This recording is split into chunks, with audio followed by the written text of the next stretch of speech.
Bella, you don't have a life. You're 17 with no personality. You don't go to any clubs. You don't like your friends. You don't have any ambitions. You have no life. Shut up, Bella. Your dad's trying his best. Hi, Rogue. Hey, Zax. Hi, Carina. Hi, Zax. Hi, Rogue. Hi, Carina. So this has been a long time coming. I don't know how. I definitely since the very first deep dish, we've been talking about doing this, and it's high time that we started talking about Twilight. Yay. Twilight. Yeah, I'm so excited. Okay, so I guess let's first take a poll. Who here has read the book? No.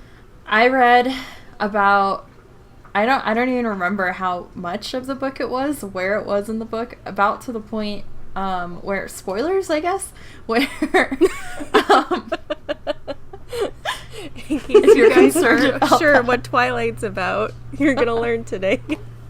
About where Edward tells Bella that he's a vampire, and then I was like, nope, tried out of it. I was like a sophomore in high school, and I read it because a bunch of my friends were like, oh, it's such a good book, you need to read it, and I wasn't about it, and I was like, fine, I'll read it. And then I got about that far in, and I was like, I can't anymore, it's terrible. I can't, I physically can't bring myself to do it anymore. I have opened the book to just a random page, and I saw how big the text was, and I'm like, I already have seen enough.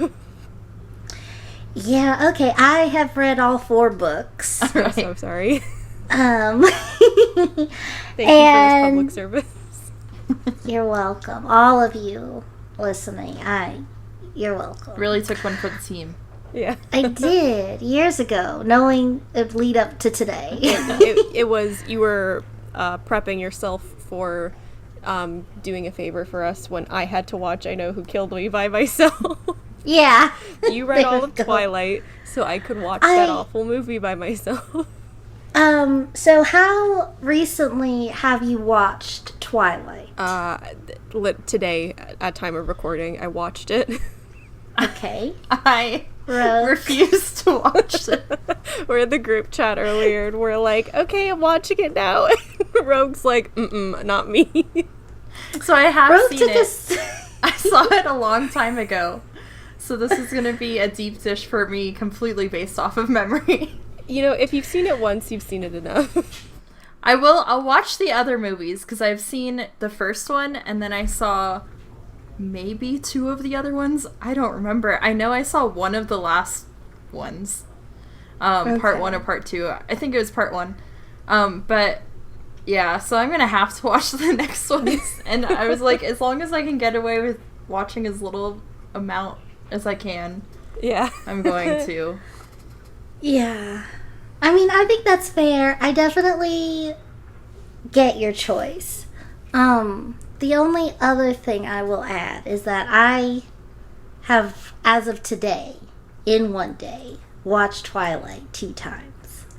Okay, so you watched it once for me. Yeah, there we go. So you guys will use your 3 your best friend viewings. telepathy. The Rogue can watch it through your eyes.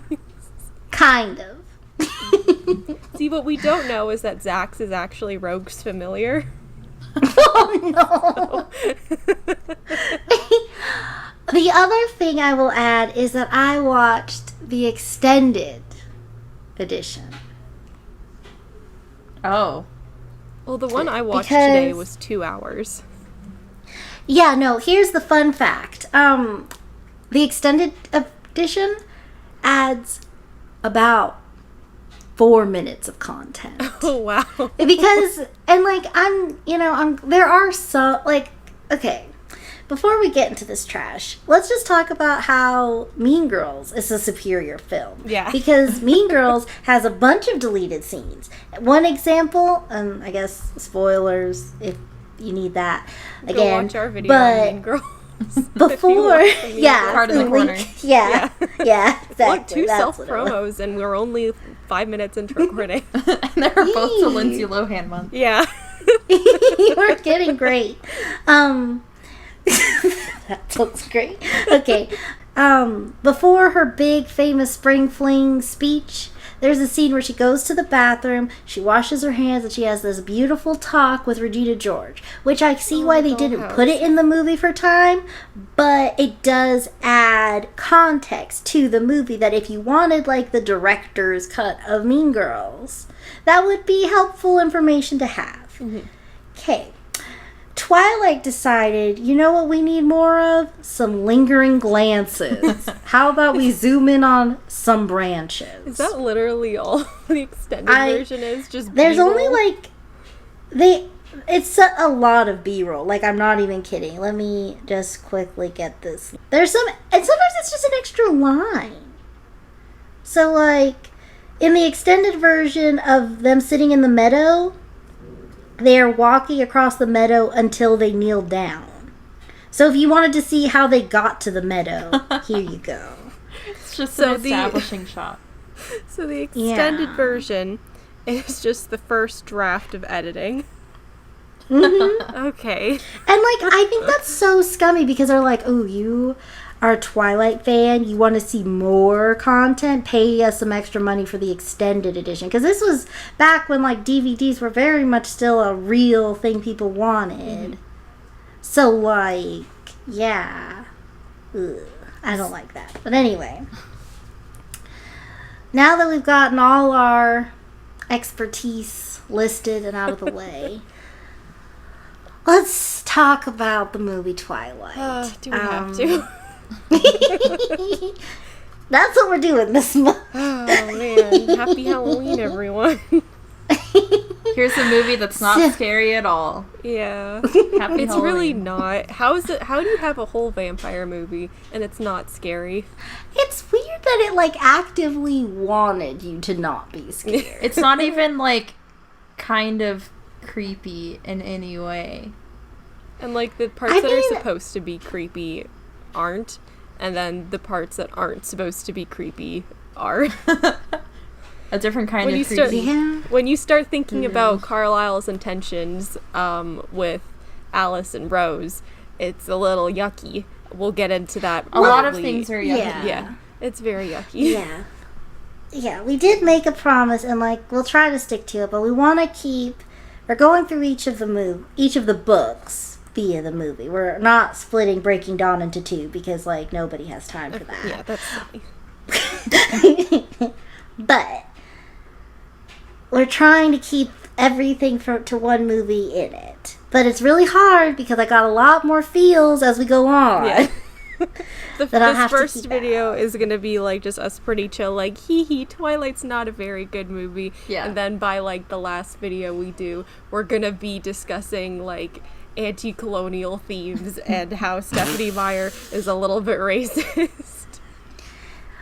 So stay tuned. Yeah, stay tuned. Yeah, Fun the first movie is like pretty inoffensive. It's just like boring. Dumb. And then it takes a big U-turn in New Moon when you're like, ooh, this is bad.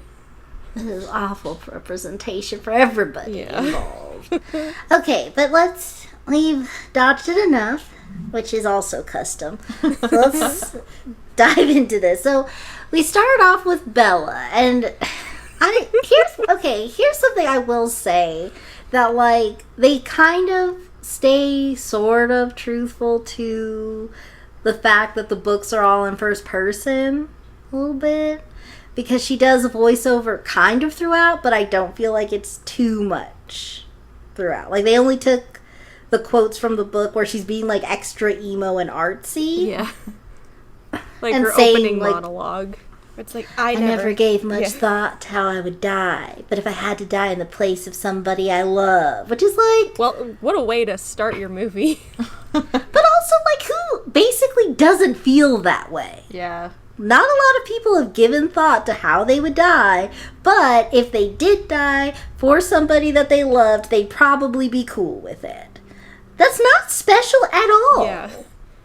That's literally the most basic feeling that anyone with a little bit of empathy could have. Yeah, But the if not we- like other girls energy Yeah. from Bella. Right.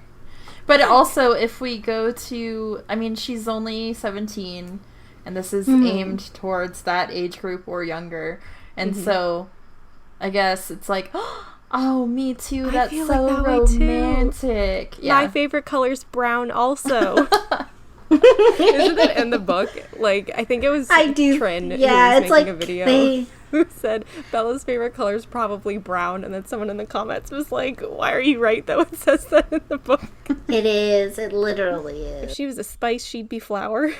She's simultaneously not like other girls and like the plainest girl you've ever met. Yeah. Like, I mean, I'm not even saying it's bad if brown is your favorite color, because like there are some really pretty browns, but Like like a caramel. but like because of all that Bella is, if you add on the fact also her favorite color is brown, it just immediately goes from like basic to just a meh. Yeah. She's like barely even a person. who Let's can like, while you say that, let's take a second and try and describe her personality. Well, maybe we could do that at the end. After we know everything she's been through. Well, we've all learned about her, and we could decide who she is, Even what at the she end like. of all of the movies, she still has no personality. She's just there. I still like your challenge. I'm willing to try. And you guys At can the do this end. at home in the comments. Try and write Yes. out her personality. Yeah, right now, pause the video, write your comments, and then check back and let us know if you were right. Yeah, get your bingo boards out while you're at it. They should have already been out. We've already marked off at least Yeah, 2 we've- spaces. Yeah, Yeah. we'll put the bingo board up on screen. Yeah. Print it out. Check Okay. it off as we go. Yeah. Take a screenshot and keep it for yourself. Just Open use it little up and sticky paste. notes. That's all Yeah. we need. Oh, There yeah. you go. Put it on your screen. So now that we've given the tutorial for how to use the bingo board. This is an interactive video now. Yeah. It really is. They're really walking you through. Here, what do you Okay. guys think watching at home? Me too. I think that too. Okay, so here's the thing about Bella. She is such a martyr because her mom has a new man in her life who's going to play minor league baseball. They want to go on the road, but like she can't travel all the time. She's got to stay in school or something. So she's going to go live with her dad for a bit and they can just do their married life thing. Also in the book, they do not mention this at all, and maybe they do at some point, but like it is an age gap relationship. Phil is a little bit younger than the mom, but I want to say like 9-10 years or so, which isn't a bad thing, but it is like kind of a thing that I don't think they ever address, considering like as we go on, Bella's a little bit concerned about her age gap because Edward is Thousands of years been, old. 5 years old. he's been 17 years old for a while. He's an old man. Which I And hate he that. still quote so goes much. to high school. Well, How much we'll does get that there. suck, though? we'll get there when we get there. But Yeah, well, Lord. yeah, okay, yeah, you're right. Because we're going to pretend like we don't all know what Twilight's Yeah. about. But I'm pretty sure if you're here, you probably already. You saw the thumbnail and You you're at like, least have oh, an boy. idea. You at least know it's about the worst representation of vampires Yeah. ever. You know but it's again, we'll awful. get there as well. So she goes with her dad, and can I just say, Charlie is best boy of the franchise. I love him. He's a nice dad. He's like, he doesn't say too much, but like, he gives me like Buck McIntosh vibes. Charlie Swan is the only good cop. He's so sweet. He's just You trying can to get quote to me know. on that. That would be a great shirt. You know, I probably is a shirt somewhere. you know what's something too though. I will like this doesn't really come up, but at one point they're having dinner together, and she brings up the Cullens, and he's like, they're good people. Like people talk, but they don't know them. He gets like a little heated, which is like kind of out of character for him because he doesn't really like feel too hard. But Yeah. he's like, I'm sorry, I just hate closed-minded people. Aw. And I was like, okay, Charlie, look Charlie's a at real you ally. with your little telling your daughter about yourself. Like, wow, you're really like letting us get to know you. Like, Charlie's just Okay. really the best. Charlie said indigenous rights. Charlie said I love my daughter. Charlie's an ally. And then they get to the place and we meet Jacob Black and his dad. Billy. Something. Billy. Billy, Yeah, yes. just like the one, what's his name? Billy. And Billy's also best boy. Mm-hmm. Movie should have been Jacob about- right now. Yeah. Like, well, Movie I one. don't know. Movie one. Jacob is best boy. He's so sweet. Anyway, okay. But they restored a truck so that Bella has a means of getting around. And this is the most feeling she has, like, the whole movie. Because she's like, oh my god, like, I love this truck. And as we get through the movies, we will talk more about this. Because I have some feelings about things that happen. Yeah. But, there. So they make the truck, she talks with Jacob, and he's like, oh, sorry, I go to school on the reservation. And she's like, oh, man. Would have been I nice really to would've know liked that. at least one person going into my new school. Yeah, and like not a whole lot else happened. She just gets settled. Now we go to first day of school, and it's like the boys come out of the woodwork for Bella Swan, which like I guess we're supposed to assume that like there aren't a whole lot of new students, and like I guess she's coming in like she's coming in the middle of the year maybe because I'm like everybody's like you are Bella Swan, aren't you? I think And she's like. I think that's okay. It's like a small town. Small towns are kind of like that. Small towns don't normally have a lot of new people moving in because they're small. Mm-hmm. Yeah. But, like, So when they do, when someone moves to town, do you immediately know their name? maybe. I mean, it depends on how small the town is, right? And granted, if you like, know, she is the chief of police's daughter, so I Yeah. guess like Charlie if you would have know spoken about her. everybody else in the town and somebody new moves to town, word is gonna get around really fast, and you might know their name. But I don't. That being said, I don't know how small Forks is. It's a population of 3K. Oh, okay. Yeah. So yeah, I think that's small enough, especially for Okay. high school kids to like. There's probably only one high school. You know? Well, there's Okay, two, 'cause that's there's fair. I mean, Perez. Yeah. Right. I'll give credit to that. But my question is now, would all the boys be trying to date newcomer Maybe. day one? I sure hope not. They're all real aggressive. These like boys are the feral. newspaper boy puts his arm around her. Somebody gives her a Mike smooch is in the like lunchroom. real close. Oh yeah, Tyler gives her a smooch in the lunchroom.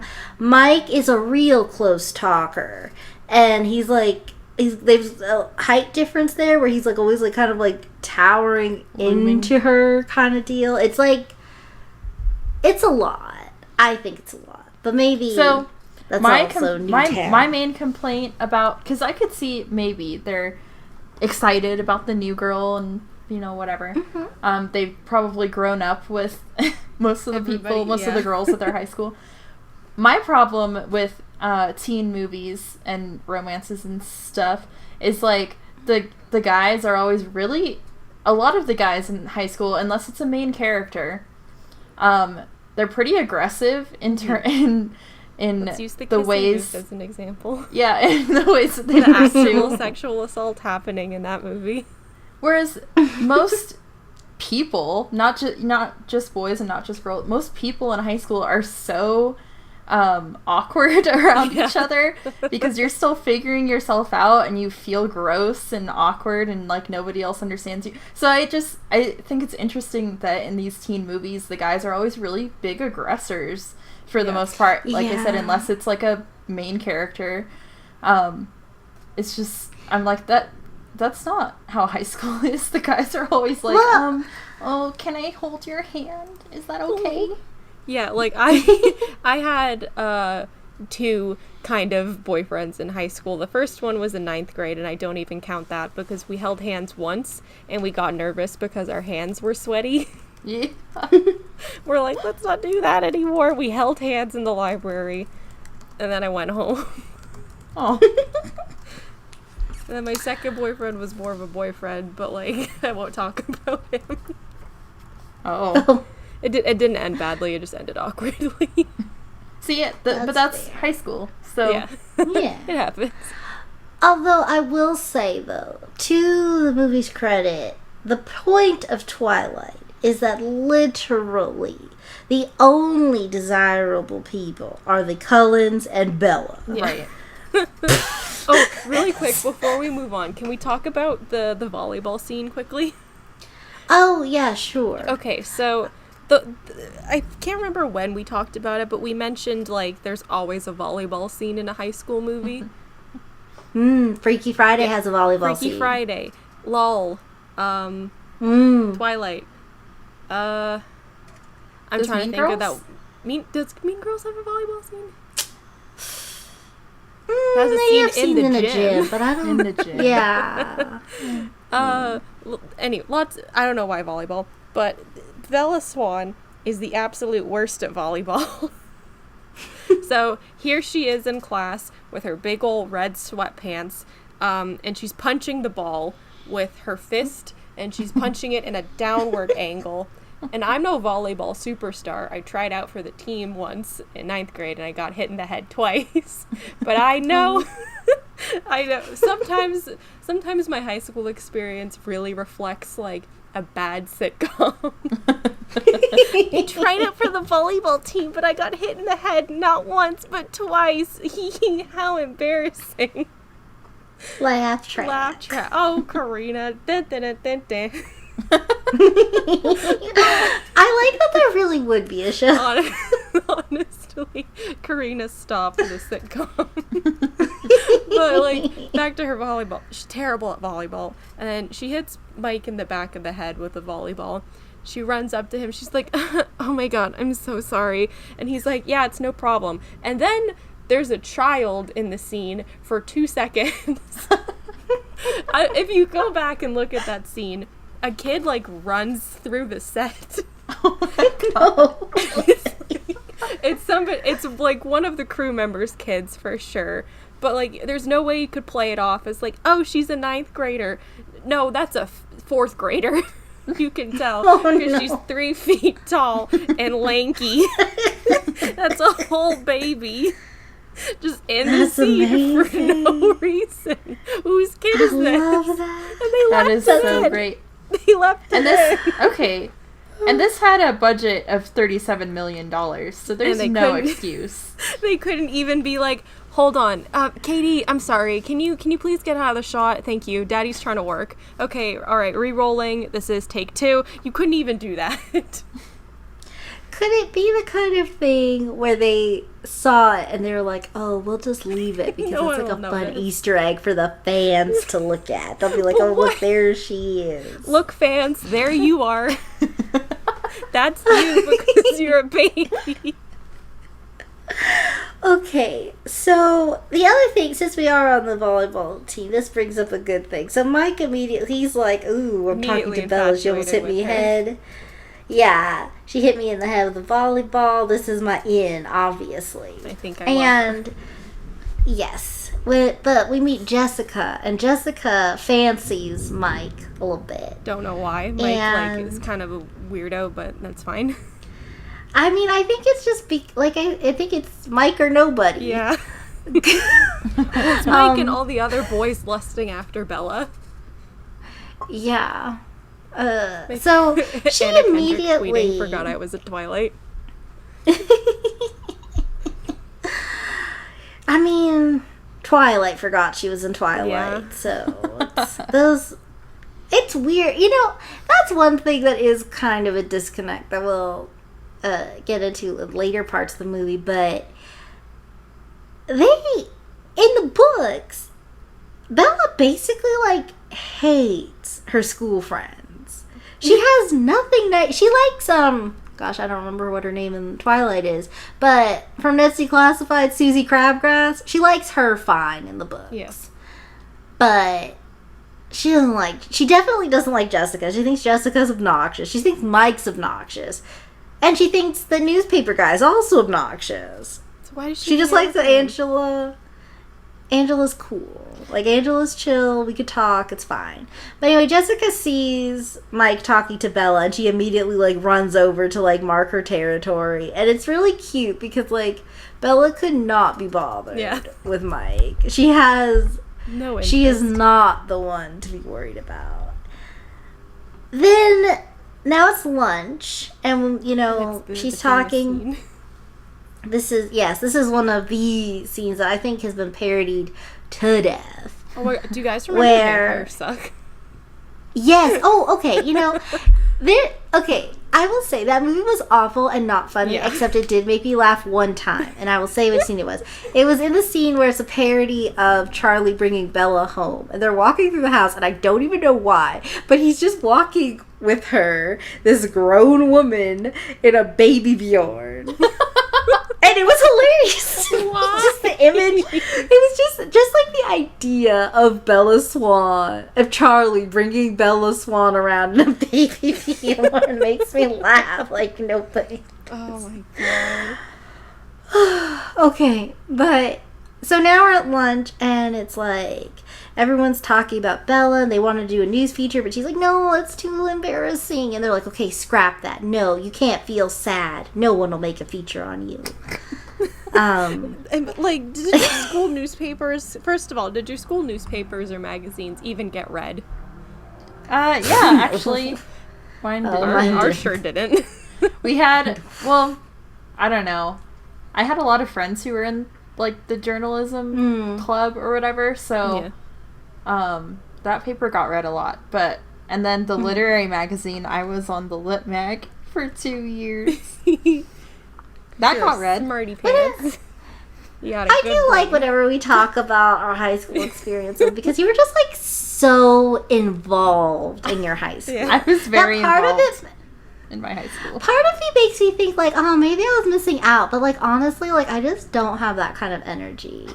I don't think I could like be involved in any of it. Well, like, did you do any, like, clubs in high school, or were you just like, I'm just here to get my diploma?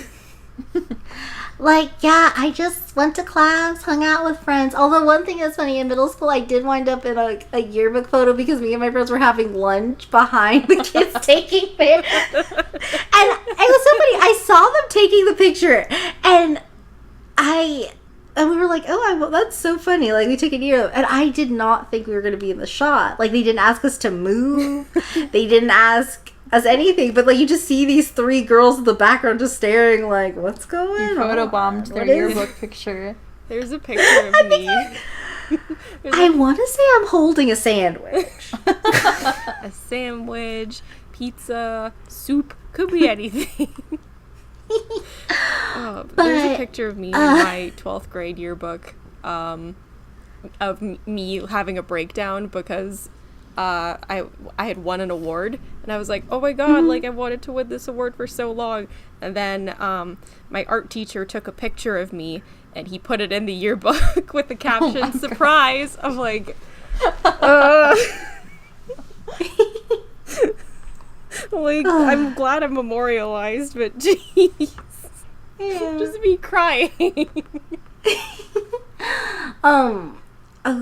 Okay, so now back to this iconic scene. Yeah. In come the Cullens. They are Dr. Carlisle Cullen's adopted children, and they're all dating, which Jessica points out is weird. Yeah. And I was talking to my roomie about this, and I was like, it is kind of weird, especially because, like, when you see them interact, like, Edward is single. He's not dating anybody, but he regards them as siblings. And, like, but then they're also dating each other. And then my roomie was like, that's not weird. That's literally just in-laws. And I was like, but yeah, I guess you're right. No, because your in-laws don't adopt you and then raise you. That's true, too. The adoptive angle makes it weird because then they were like, he's playing matchmaker, but at the same time though, like, I don't know what their story is. I don't know when people think they adopted him, but like, if you adopt 4 17-year-old children, were they already dating? They start going out. I mean, I don't remember if they're adopted.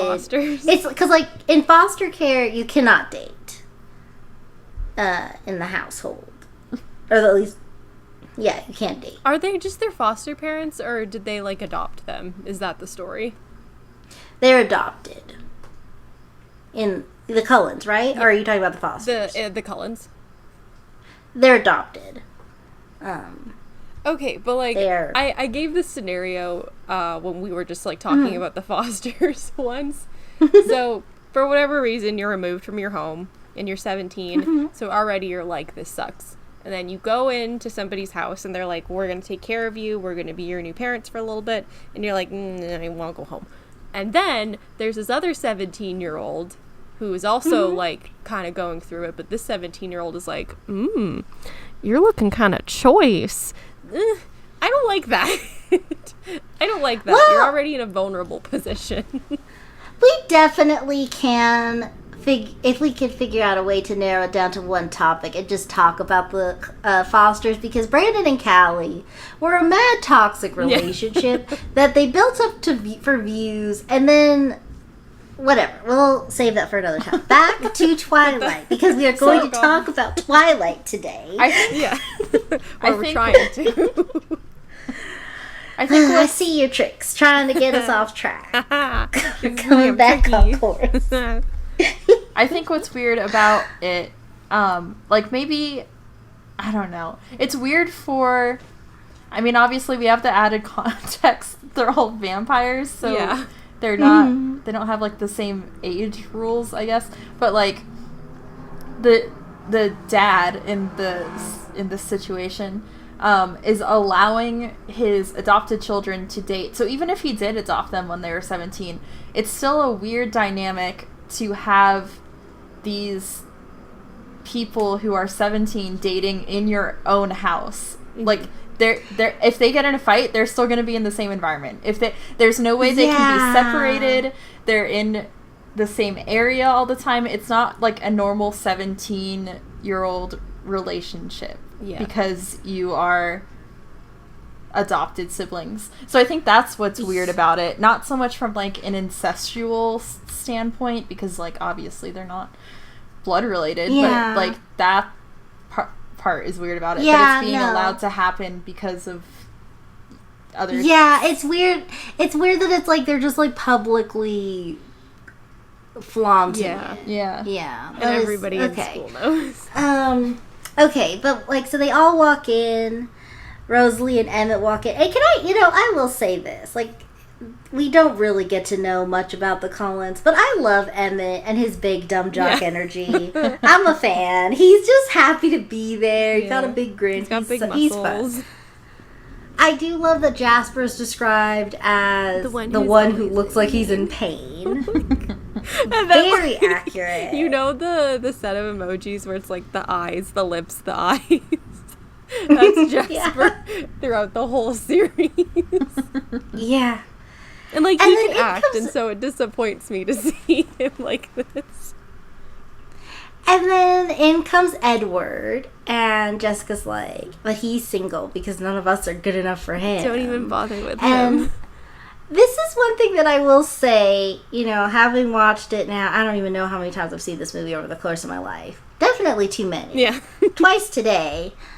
But it is one of the things where I do think they filmed it well, because when you go back, a lot of stuff that happens makes a lot of sense that I don't know, like, who watched it without knowing what they were getting into. Like, it's not like it was a surprise he was a vampire to anyone who watched Twilight, was it?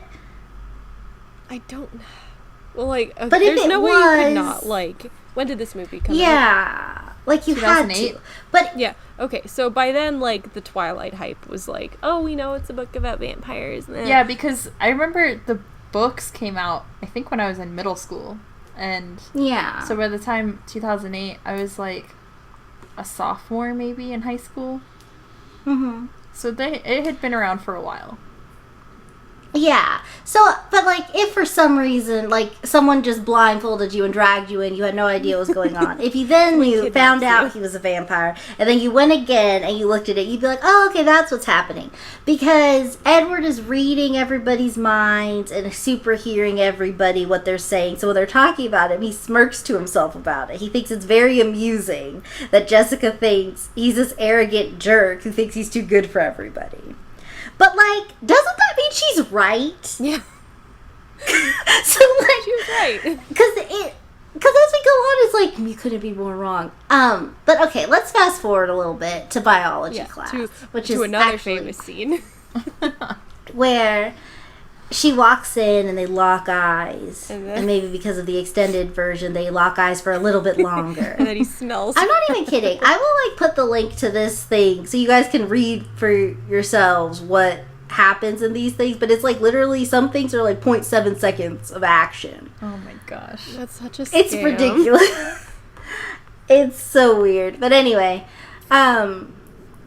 she walks in front of the fan, and the stage directions were probably like, okay, Edward grimaces because he can smell her, and he can smell her blood, and he's like, delicious.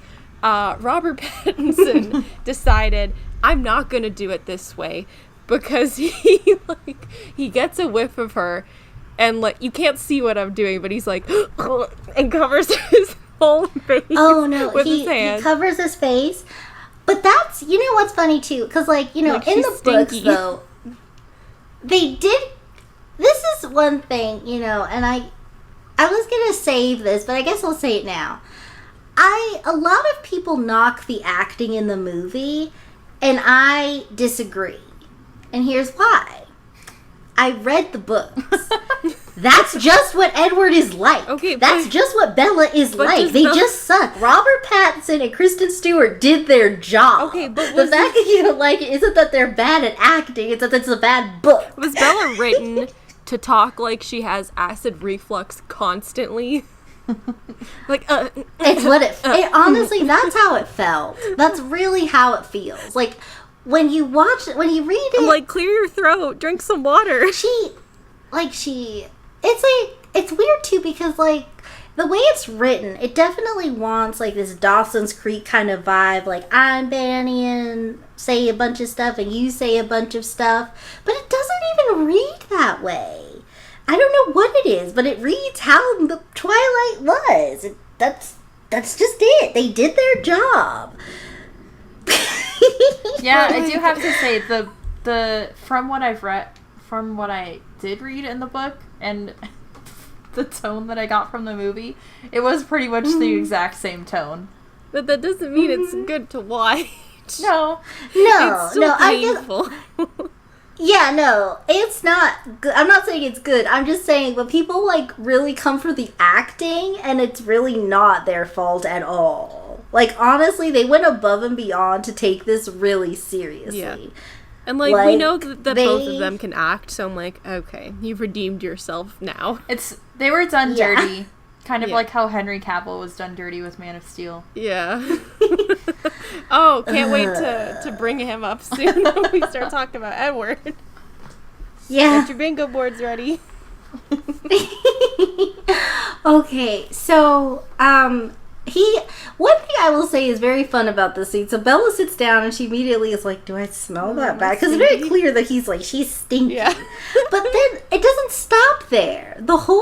And she just like kind of looks straight ahead. She's trying to focus on class. He is just mad dogging her. He's glaring at her with like a visceral hate. And at one point she like looks at him from the corner of her eye, and he looks away really quick. And I'm like, bruh, you've been glaring, shooting daggers at her for a whole hour. Yeah. Like, what? Then he tries to get out of biology class, and they're like, all the classes are full, so you're just going to have to go. It's the middle of March. And then he's like, ugh, I'll just endure it. And he walks past her, and she's like, her reaction, I think, is pretty valid. Like, what? Like, she was probably just going in to ask the guidance counselor, like, hey, I'm just looking for where, like, A14 is. because I can't find it and I have class in 15 minutes. And then she saw that and she's like, oh, never mind, I'll just ask somebody in the hallway. Yeah, I believe, if I remember, not that this is super important, but if I remember correctly, I think on your first day, like, you get, like, all your stuff, like, signed by each teacher or whatever, and you just turn it in at the end. I think that's why she had to go. Really? Just to do that. Yeah, well, maybe that's not all schools, but I know that was a thing at my school. Whenever there was a new kid, they had to get it signed by each teacher and bring it at the end to the office. So I think that she just had to do that. I don't really know why they have to do that, because, like, I think it's because you're not logged. Oh, you know what? You're not, like, in the system yet fully. So they might not be able to check your attendance the regular way, but they still need to, like, do that. I think it really doesn't matter. So then she goes to dinner. The writers didn't care. It's like, it's fine. But then, like, next day, she's like, I'm going to confront Edward, but then he doesn't show up for days. A whole week. Yeah. Also, okay, really quick, speaking of, there's a point later on in the movie where, like, it's a nice sunny day. This is before we have learned that they're vampires. Oh! And Jessica says, she's like, oh, whenever it's bright out, like, the Cullens don't come to school. Mm-hmm. That's so irresponsible as a parent to let your kid just not go to school constantly. Well, but like, if it's a mental health day, that's totally valid. But mental health week. Yeah, that's fine. Guess. This was not a mental health week, though. This was, she smelled nice, I don't want to go in. And Carlisle said, you know you've what, done school 15 times, it's fine. Before we go to the thing, this is a scene, and I don't remember if this was an extended scene or if this was in the movie, but so you can let me know. This is after the first day of school, after he just tried to get out of bio. She's walking to her truck, they make eye contact, he's glaring at her, and then she gets in her car and drives off, and like she's just like really frazzled because this is a stressful encounter, I guess. She doesn't know what's going on. But then it closes in on Elliot, and he says, she's not like us. Which I'm like, what does that even mean? Obviously, because, like, he's not. He doesn't, I want to eat her. Yeah. I want to, like, what? What are you talking about, Elliot? Like, and I get that they're trying to do that double thing where it's like, we don't want you to know that it's because she's a vampire, that his issue is that he wants to eat her, but he's like, you can't date her. But it's like, he's not looking at her like she's a snack. He's looking at her like she's literally like she's really a snack. And a half. Yeah. She's the whole meal. Yummy, delicious. Blood. And two quotes from me today. Blood and Charlie Swan's the only good cop. So then he comes back to school and suddenly he's like, we're gonna be best buddies. So he's like, hey, how's the weather? You like the rain? And she's like, you were gone. You're talking to me and about he was the like, weather? And I was like, it was so interesting because the way she said you were gone was like he owed her something. Right? Yeah. You were my lab partner. You were gone. You were gone.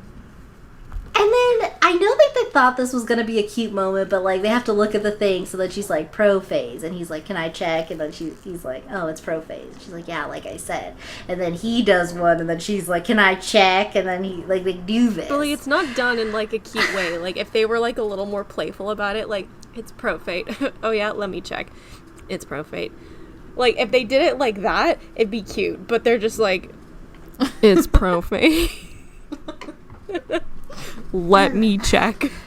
Oh, you were right.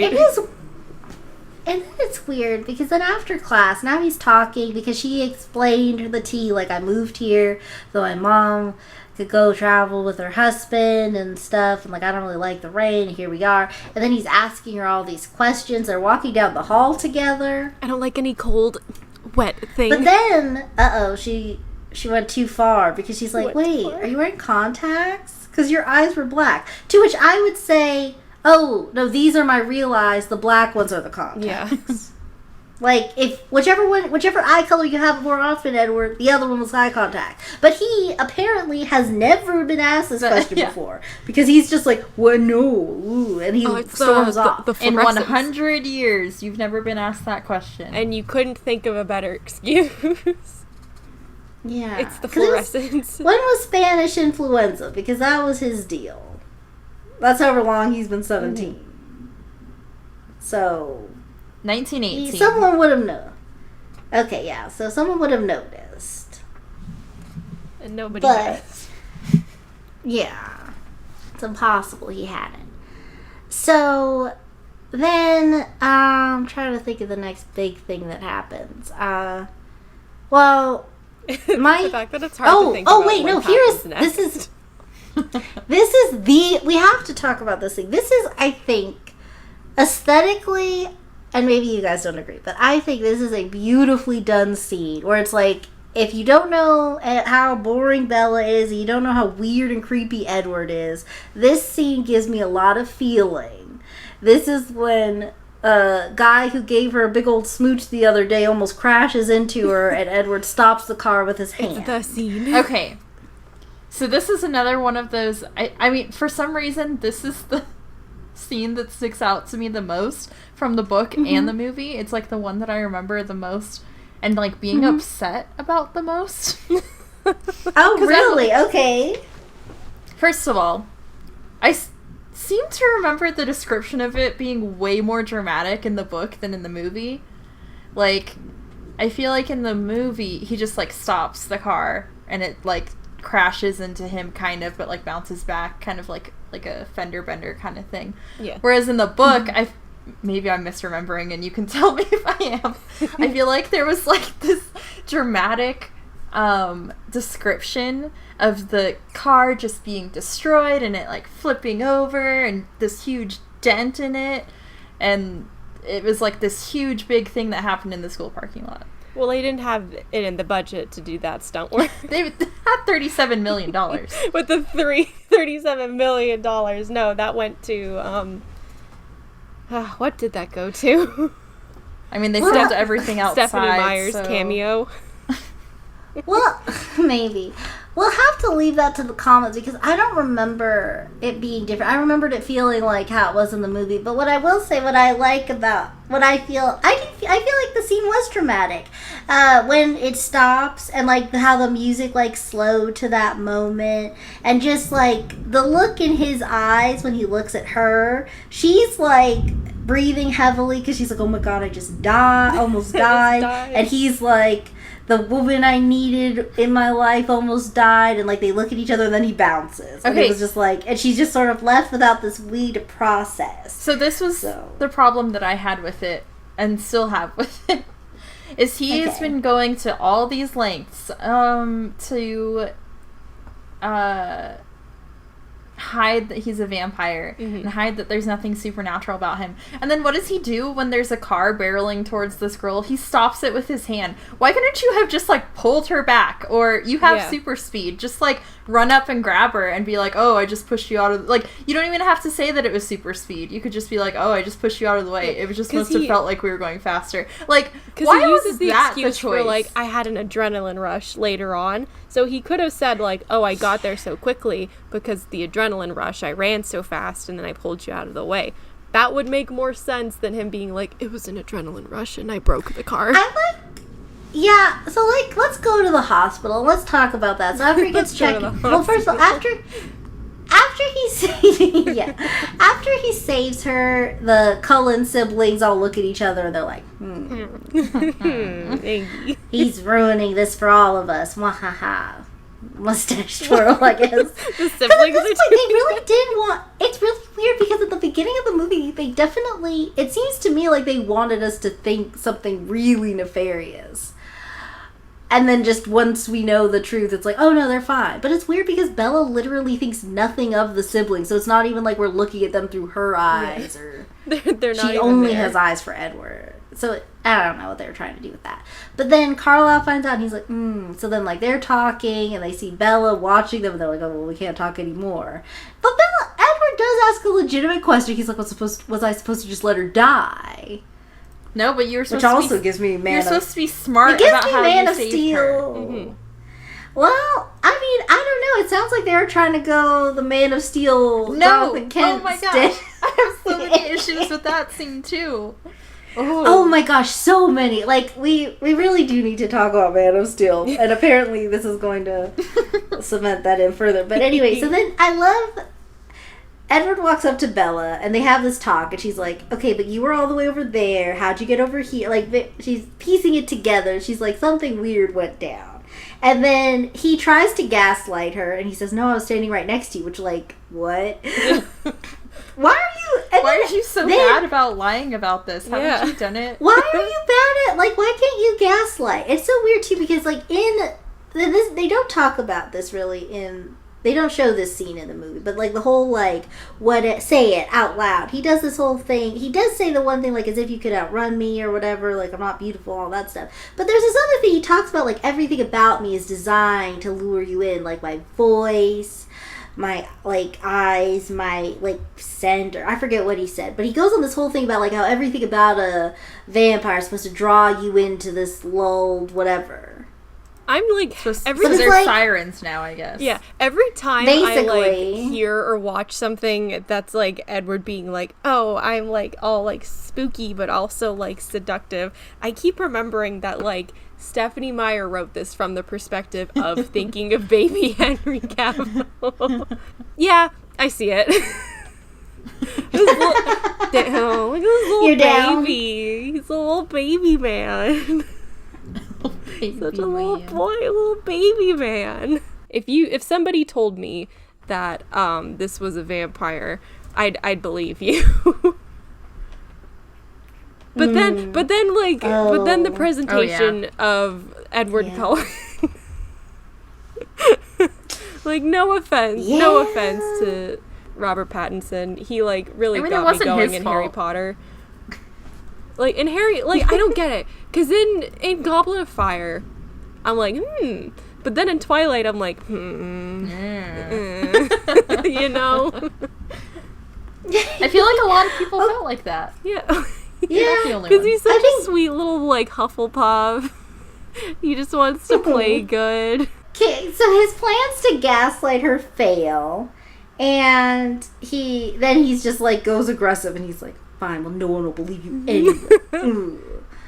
And it's like, okay. Then they have this biology class trip. I'll go ahead a little bit. And he walks with her, and he gets angry with her again, and it's like, Bella, I know he saved your life, but, like, why are we interested? Because he's talking to her, and he's like, I heard you talk to Mike when he asked you to prom. He said you're going to Jacksonville, so you can't go to prom. What's in Jacksonville? Floridians. And she's like, well, you don't answer any of my questions. I'm not going to answer yours. And then she slips, and he's like, can you at least watch where you walk? And he gets, like, so angry at her. And I'm like, why are we supposed to be in love with him? Like, what is charming us about this? Then he's like, fine, well, we can't be friends. And she's like, what? Like, why are you talking to me? Like, she was walking and she was going her own way. She was a big Tao, a Bella going her own way. But then Edward's like, I'm not finished, and another thing. Then he's talking to her all the way to the bus, and then Alice walks up and is like, hi, are you going to be riding back Our with us? bus is And then Edward's full. like, no. What? Okay. Then the next day at school, she and her friends make plans to go to the beach, and she invites him. And, here's the other thing. He was, like, talking about her theories, and she's like, I think you have superpowers or something. And he's like, what if I'm the bad guy? Do-do, do-do-do-do-do-do. And then and then she's like, no, you're not. And I'm like, on what ground? Yeah, like, he's literally been pretty mean to you. Yeah, he's been mean to you. He did one nice thing for you, kind of. And then he was mean again. I mean, he did one humane thing for you. That's by all not it letting takes to you be die. a hero. Yeah. Yeah. And that's what they... And so then we go to beach day. And beach episode. He doesn't come. But then we do get to see Jacob Black again and his friends. Yay. And they have, like... See, this is the thing, too. Like, this is my problem with love triangles. Like, as we get further on, we'll talk about how this was very clearly not a love triangle. Yeah, we've discussed this a lot. I have lots of feelings about it. But Jacob and her, like, as bland as Bella is, when she's with Jacob, I actually feel like she's almost a person. Yeah. Because, like, she's like, hey, what are you doing, stalking me? And he's like, hey, you're on my res. And she's like, you're right. Sorry. Like, and, like, they have this, like, banter, and he's just, like, sweet and nice. But then one of the other, did I say werewolves already? Spoiler, they're werewolves. Yeah, and we'll talk about the implications of that. Yeah, stay tuned when we talk about anti-native racism in Twilight. Yay! One of the friends, get your textbooks out. One of the other friends makes the comment, like, the Coens don't come here. So then she asks Jacob, what was that about? And he tells the story about there's this treaty between his tribe and the Cullens, and it was like, you stay out of our lane, and we won't let everybody know that you're pale faces. And she's like... Yeah, so, like, Cooliettes are, like, a real indigenous tribe. Yes. So I'm like, Stephanie Meyer, what were you thinking? Oh, wow, I didn't realize. It's not good. Ooh, that's problematic. Ooh. Okay, well, again, new moon. Yeah. But stay tuned, everyone. Much to look forward to. Yeah, it's gonna be great. Can't wait. I'm sure a bunch of little indigenous kids sure do feel good about this representation. So then, after that, we see them going, Bella and Jessica and Angela. That's her name, not Susie Crabgrass. Well, played by Susie Crabgrass, but, like, her name's Angela in the movie. They go dress shopping. But here's the thing. This is why Bella kind of stinks as a person. She didn't want to go dress shopping. She had no intentions of going to prom. She didn't want to help them get a dress. She just wanted to get this book from, I think, a Cooliette's own store or something. So one good thing about Bella, she supports indigenous businesses. That's her one personality trait. I guess only because they have what she needed. Otherwise she'd be like, I don't care. Which is also pretty accurate to her treatment of this tribe throughout the rest of the series. Yeah, like, Bella, you're being a real colonizer right now. So then, so then they're trying on dresses, and she's just like, yeah, it looks great. And they're like, you've said that about every dress, though. And she's like, well, they're really great. Anyway, honestly, I just want to go check out this book, so I'll meet you at dinner. Listen, I didn't even want to come here with you stinkies. I'm head out. So she bounces, and then immediately, because Bella Swan brings all the boys to the alleys. We forgot that, like, there's a bunch of stinky men who, like, knock on the window, and they're like, ooh, look at you underage girls, so nice. And Bella's like, oh my god. You can't see me, but I'm doing, like, the Debbie Ryan ear push behind my hair thing. Yeah, you're radio rebel. Yeah. We should talk about that. We should. She's so shy. Like, she's shy to the point where it's like, I don't know how you got this far, Debbie Ryan. Debbie Ryan, what are you doing? Okay. Back up. Okay, so then and it was so weird. I didn't know this, but, like, on Amazon Prime, when you, like, press the down button while it's playing, it'll do this X-ray thing. It'll tell you, like, who's in the scene. Mm-hmm. And these characters, these are frat boys. I didn't remember that from the book. I just thought these were, like, weird, creepy men. I thought it was a motorcycle club, but maybe I guess not. In New Moon, she, like, finds a motorcycle club, and for some reason it reminds her of the boys who were, like, being nasty. Oh, okay. I guess I thought it was the same guy. Okay, all right. But anyway, they're immediately like, one thing. Here's credit to the character of Bella. So, like, we asked what her personality is. I don't know what this is about her. And I don't know if it's teenage impulsivity, if she's just dumb, but she's kind of scrappy. She didn't really mind, like, they were coming, and she immediately pushed one. Not very far, didn't do much, but she really went for it. That only made them more upset, and that's not, like, the best way to navigate the situation, but her mentality was like, I'm gonna go down swinging, whatever fight happens or flight, here. I'm gonna fight. If you want to fight me, then fight me. And I'm like, you know what? go off. Okay, Bella, like, this doesn't seem like the best laid out plan, but, like, do you? See, Stephanie Meyer, when she was writing this, she's like, oh man, people are gonna think that Bella's completely useless. Here, I'll write a scene where, like, she almost gets assaulted, but she gets scrappy. I'm such a good writer. But then Edward speeds in. Yeah, and she doesn't even get the chance this to save herself. Edward swoops in. And it was funny because I was watching this with my brother, and he was like, oh, his Bella senses were tingling. I was like, no, he's been stalking her the whole time. Nothing tingled. He was there. So then she goes to... Then he's like, get in the car. And he stares at the guys, and I don't know if it's just because, like, he had this, like, crazy look about him, like a man with nothing to lose or what happened, but they all back off, and I'm like, it's one emo boy, 4 big boys. Like, we're not even gonna try to duke this out. Like, because granted, Edward could take all of them. I understand he's a vampire, but they don't know that he's. Here's what I don't get, because there are so, like, spoiler: when you become a vampire, you get a special power. So with Edward, sometimes you're just a loser vampire. It sucks to suck. But Edward's power is that he can read minds. Alice can see the future, but her visions are subjective. I love that. So much. Her visions are subjective. I'm like, just like the future? Okay. So... I can only see the course while you're on it. The future can always change. Yeah, but Jasper's... like, anytime... Oh, yeah. You say your thing first, and then I'll continue down the line. Oh, I was just gonna say, but, like, anytime, like, if she lets anything be known, she's like, oh, so, like, I had a vision that, like, we're gonna have chili. But, like, we don't know. Now we're having s'mores. My visions are subjective, sorry, guys. No, like, so you're not...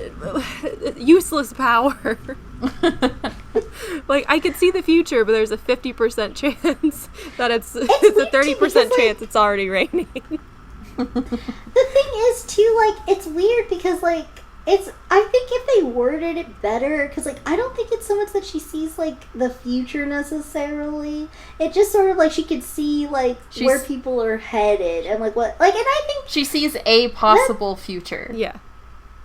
Yeah, but the fact that they say it, they worded it in a way that it's like, so, like, literally, we can't even really trust it at all. It's not helpful to us.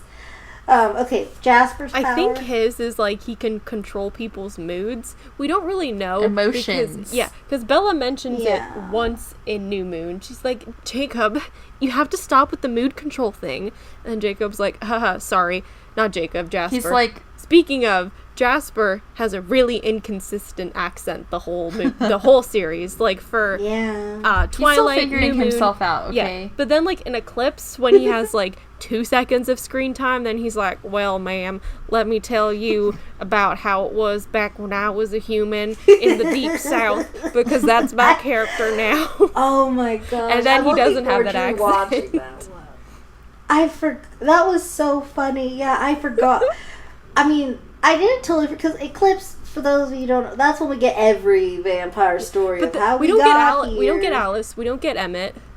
We don't get... we just get Rose and Jasper. That's it. I would have loved to know how Emmett became a vampire.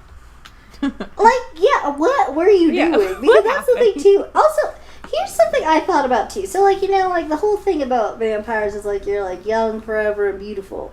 But, like, what if you, in this universe, too, like, what decides, like, what's the age cap? Where do we stop? You're too old. Could you be an old person and become a vampire?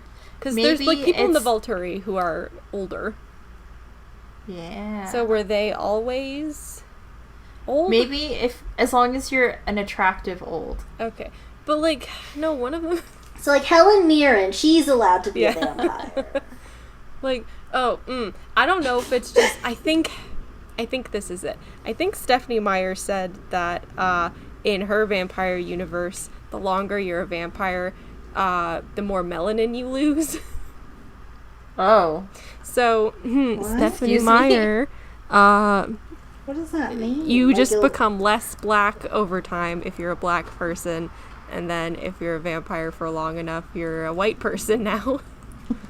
That's horrifying. gross. Why would she say Because they're that's pale. J.K. Why? Rowling statement? Like, don't quote me on this. Don't levels quote me on of- this, because maybe I'm thinking of something else, but it feels like Stephanie Meyer said that. Okay, so gosh, what was the last thing we were talking about? in the Powers. story? Oh, Yeah, so he saves her. They go to dinner. and she gets And mushroom I love that- ravioli. Disgusting.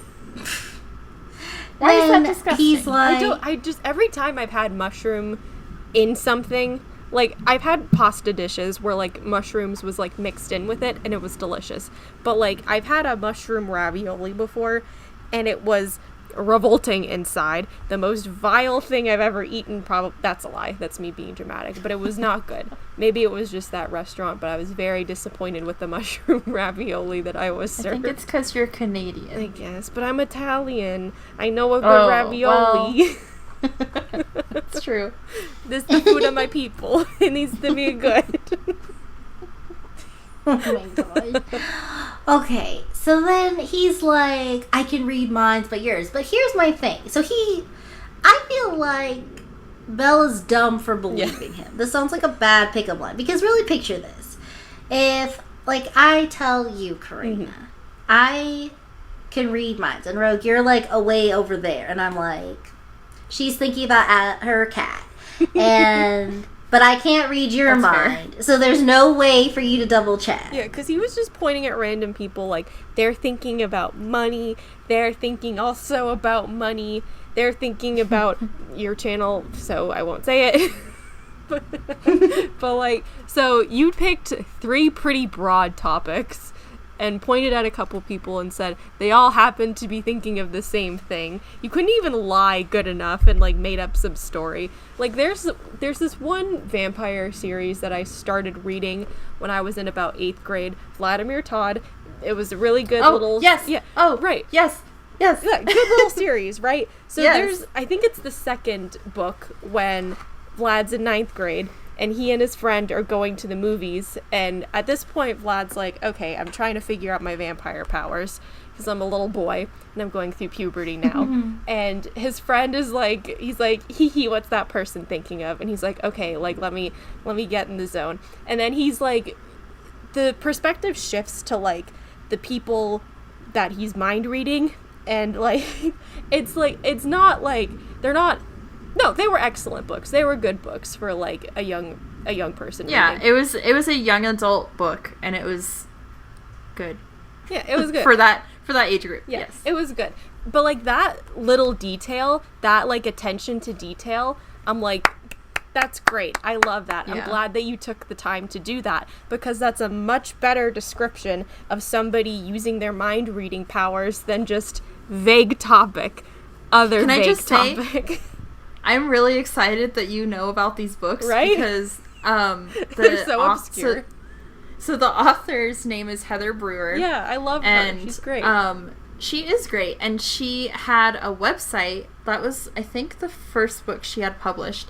And she had a website, and that website had forums on it, and I was super involved in those forums when I was like late middle school, early high school, and it was awesome. And she actually took the time to like answer people on her forums and would like get into discussions and have fun little like, oh, what would your theme song be kind of, and it was really cute. She's very wholesome. Yeah. Vladimir Todd should have gotten the series hype that Twilight did, because it was a really good like coming of age story, but also about vampires, and it was dramatic, and you're like, oh my god, what's gonna happen next? Because there was some really like heavy things going on in that book, and I'm like, this is like pretty intense for like a middle school to high school level audience. Yeah. They were really good. I love I them. heard the name, but I didn't read them. But like, yeah, that sounds like good, and I'm glad that it existed for somebody. If you're a young person and you feel like a little different, Chronicles of Vladimir Todd.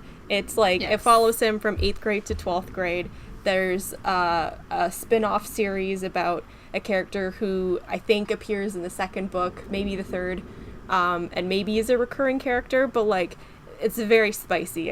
I suggest you read it. It was, I remember, last tangent. Meredith in that book, I was like, I relate to you because I don't, I'm like, you're described like, and you look like me, and I feel nice, and I'm not somebody who like struggles to find representation for people who look like me, but when it happens, I feel nice and warm inside, and that's why representation matters, everybody.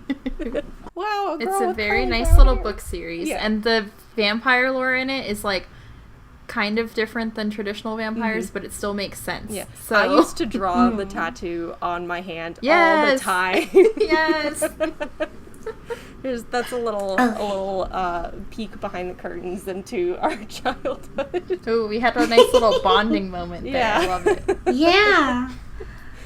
All right, Okay. no, the sleepovers ended. Back to this garbage. Yeah, we've So unpaused the movie. basically, goes home. She does like an intense, elaborate Google search that shows her the everything, Google montage. and then she goes.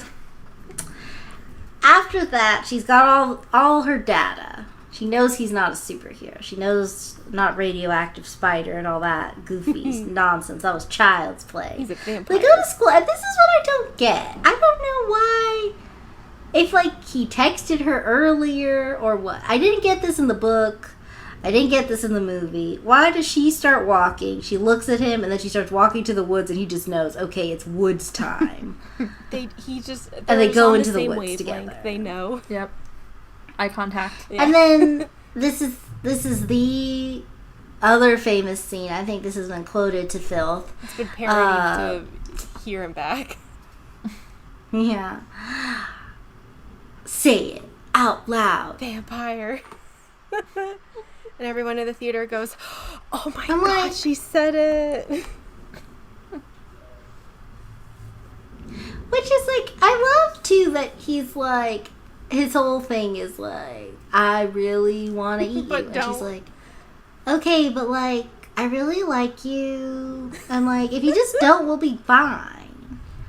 So Well, she takes it all I actually real made a well. parody She's of fine Twilight with it. in high school for my creative writing class.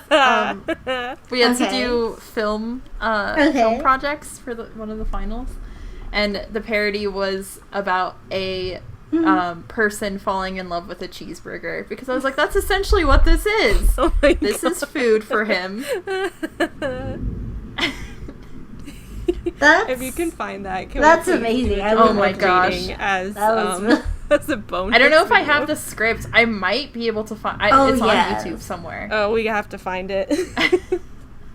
Here's some bonus Okay. content. That video, and Yeah, maybe if we'll you read a few locate it, pages from yeah, Wales. we'll It's gonna just- be really embarrassing. Oh Ooh. man.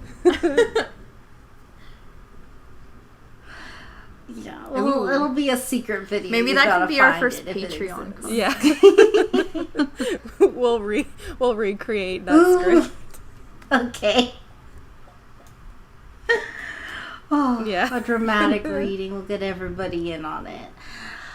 Okay. So, they do that, and then here's where, now we need to talk about vampire lore. My understanding is basically, when you become a vampire, you're basically perfect, but you can't just be immortal. Like, everything has a catch. Most of the time, the catch is you're a night dweller now. Sun's gonna burn you to a crisp, and that's You're the also catch. like, kinda stuck take to it your or leave sire. it. That's the toll. And that kind of sucks a little bit. And when you're playing Vampire the Masquerade, Yeah. that's a real big suck, because you have to make rolls all the time to see if you're going to be having a bad day because your sire's not around.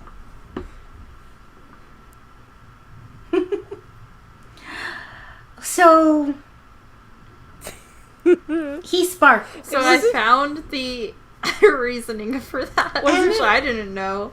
Does anybody know? Wasn't it based off of a plant? Okay. Oh Okay. no, so this I is didn't know the lore. reasoning. I assume as put forth by Stephanie Myers, because it's on the Twilight Saga fandom wiki. So, their skin is flawless and textured with a marble-like substance, much harder and stronger than granite. Oh, is that Due why to they the crack crisp- when they die? Due Due to the crystalline properties of their cells, when a vampire is exposed to sunlight, their body will sparkle like diamonds.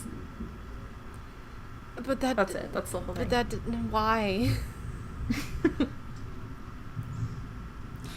And the only way to kill a vampire Burn it. is to Destroy them. Like a rip witch them in apart Salem. and burn the pieces. No, they hung them. It was But, like, Europe when they here's burnt the my thing, witches. though. You know, and, like, I might cut this Content because I'm not warning. really trying to trigger anybody. But, like, if at a certain point in your vampire life, if you're like, you know what, Yeah, 630 I'm gonna head out now. years, I'm good. You could just go outside. But in this, now you Yeah, it gotta has to be find a assisted. group of people. Yeah. Or you could strong do what Edward enough. eventually Yeah. tried to do in So- Noon. You gotta upset the Volturi, which is the vampire police. No, it's the vampire government. I'm so like, sometimes I get my Well. vampire lore confused because I'm like, okay, Vampire the Masquerade, it's the Camarilla. No, wait, it's the Volturi. Silly me. I don't know my games or my movies. Play Vampire the Masquerade. It's pretty fun.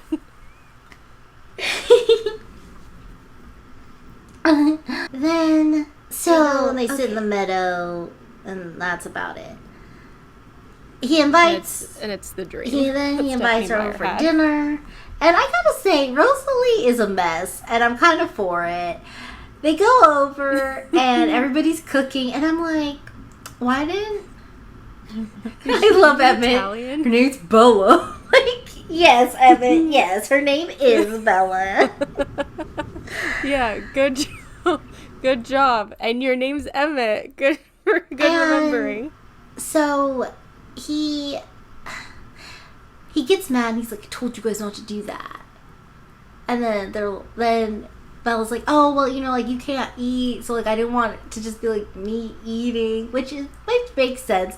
But Rosalie breaks a salad bowl in her bare hands, and I was just like, oh my goodness, you are a mess. Rosalie, you okay? That's not. She gets so mad. Like, so we learn later on in the series why she's so, like, not into Bella. And it's really tragic and sad, but, like, the entire series treats her as, like, Bella's foil to some degree, because she's like, ooh, I'm Stephenie Meyer, and here's the pretty blonde who doesn't like this boring brown-haired girl.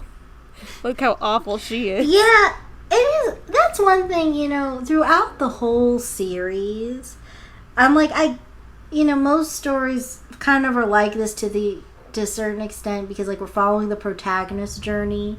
We want them to win. But Stephenie Meyer does a really good job of making sure that we know not only are things going to go Bella's way, but everyone who has a opinion that varies from Bella's is invalid. Their feelings do not matter. They're dumb for having them. And I'm like, Stephenie Meyer, that's not how the real world works.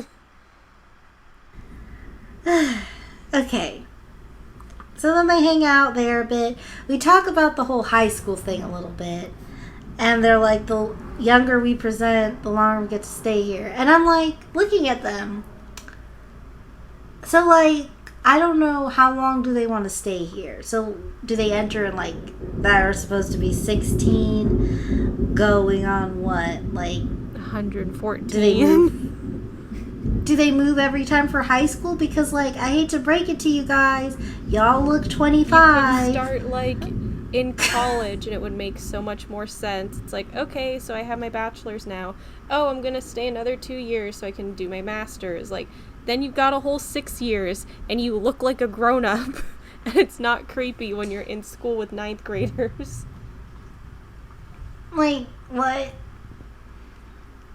So then, next thing, next big thing that this has been going on all the while, but I forgot The about it murders? because it really doesn't matter till later. Yeah. There's some rival vampires going through town. It's such a major part of Eating the story, but, like, it really isn't.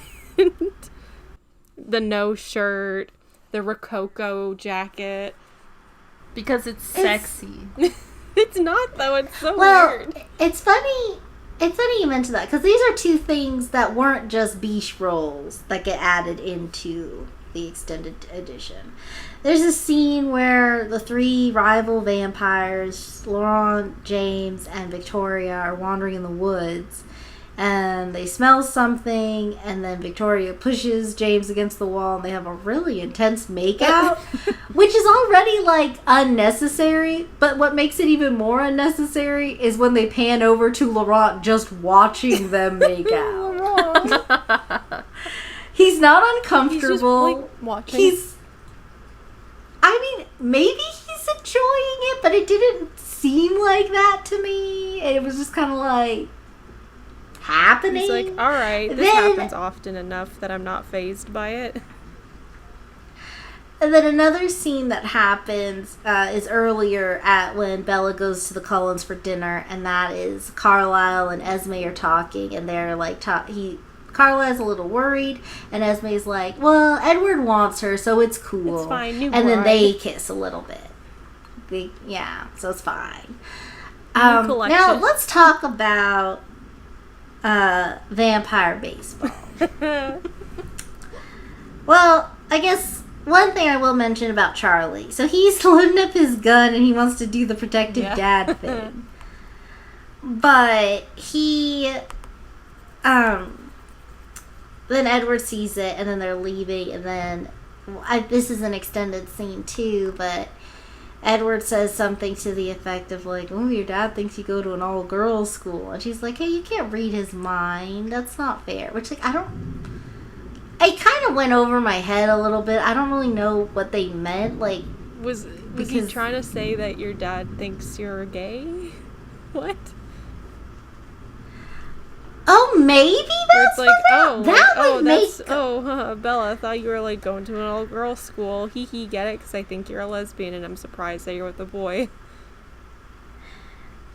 You know what? Oh, wow. Actually, that makes a lot more sense in context, because, like, when Bella and him were talking earlier, he was like, what? I thought you didn't like any of the boys at your school. So, actually, no, you cleared it up. Now that makes perfect sense. I didn't think you so liked boys, period. Like, okay, I didn't realize. Do you think people have written fan fiction where Bella's like, I don't like any of the boys at my school. Alice, though, you got me feeling some type of way. Oh, 100%. Bella and Alice are a ship. Let's find that's it not and even read a question. That would be good fan fiction. But are we apologetic to Twilight? Because that's... Twilight would have been a lot better if it was a girl love story. That's your new challenge, Rogue. Find something that makes us apologize to Twilight. We're sorry. Challenge accepted. Yeah. Stay tuned, everyone. Lots of bonus content for this month. Yeah. So they shouldn't invite a human girl to play this game. Imagine they throw the ball so fast. Yeah, if they miss and they hit her in the head or the chest. Roll credits. But also, how do you even explain that to Charlie? We took her to baseball and we kind of killed her. Like, we just straight up murked her. I mean, I guess for sure they would just skip town. They just leave. Just never. One thing that I don't really know how it works out is, like, do they just, like, not let themselves be photographed? And I'm not talking about vampire lore, but, like, he's, like, this super wealthy doctor who's amazingly beautiful, with amazingly beautiful adopted children, and an amazingly beautiful wife, and he's, like, the doctor and really qualified and stuff. Nobody, like, would recognize, like, hey, that doctor used to live here 40 years ago, and he looks the same. Something to that effect, but I guess not. But this baseball game. Also, So here's random. something too. When Rosalie calls Emmett her monkey man, I didn't like it. I'm just gonna throw that out there. I don't think anybody did, but, like, I just didn't like it. Can you imagine you're with your partner and you do something and they go, my big ape.